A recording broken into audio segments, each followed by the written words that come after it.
చేశారు మాటని, పెద్దయ్య గారి మాట టచ్ చేస్తారు.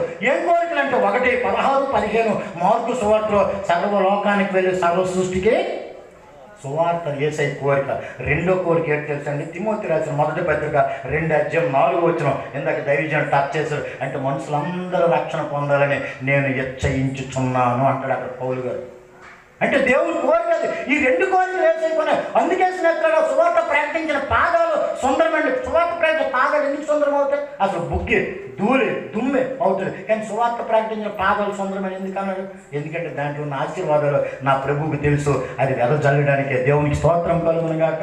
ఎప్పుడైతే వాళ్ళు వచ్చి నా భార్యకి సువార్త చెప్పారో నా భార్య నాకు చెప్పింది, ఏమండి యేసుప్రభు అంటండి, యేసుప్రభుని నమ్ముకున్న పద, చర్చికి వెళ్దాం పద, మీరు బాగుపడతారంట, పిల్లలు దీవించబడతారంట, పదండి యేసుప్రభుని నమ్ముకుందాం అంటే నా భార్యను గట్టి కొట్టానండి. నీకెందుకు యేసుప్రభు, నాకెందుకు యేసుప్రభు? మనం హిందువులము, మన కాపులము, మన నాయకులము. యేసుప్రభు తెల్లవారు సొంత అన్నదమ్ములు విడిచిపెట్టేశారు. కానీ రోజు రాత్రులు 1 గంట 2 గంటల వరకు వచ్చి ఒంటి మీద సెట్ లేకుండా ఇలా త్రాక్కొని వస్తే నా తల మీద నుండి నీళ్ళు పోసి వాటర్ పోసి నన్ను శుభ్రంగా పరిచయం చేసి వామిటింగ్ అయిపోతే ఆ పల్లివి ఆ ఎంగిలి ఆ వామిటింగ్ వాడవతలకి విసిరిసేది. పక్క వాళ్ళు చూస్తే పరుగు పోద్దని. అంత మంచి భార్య స్నేహితులు. ఎప్పుడైతే అలాగా ఉండేవాడు రోజు వచ్చి కొట్టించేవాడు. ఆ వీధిలో 2 కుటుంబాలు ఉన్నారండి. ఆ 2 కుటుంబాలు వచ్చి నా యేసయ్య గురించి చెప్పారు నా భార్యకి. దేవునికి స్తోత్రం చెప్పండి ఒకసారి. దేవునికి స్తోత్రం చెప్పండి ఒకసారి. మీరు నమ్మండి స్నేహితులు, మనందరికీ ఏదో ఒక కోరిక ఉంది. కానీ నా యేసయ్య కూడా 2 కోరికలు ఉన్నాయండి. మనందరికి కూడా 2 వీలర్ ఉన్నాడు 4 వీలర్ కావాలనుకుంటాడు, తప్పులేదు.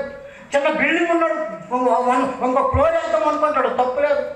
చాలా చక్కగా చదువుకున్న ఉన్నతమైన స్థితిలో చదువుకోవాలనుకుంటారు, తప్పులేదు. వ్యాపారం వర్ధిల్లాలనుకుంటారు, తప్పులేదండి.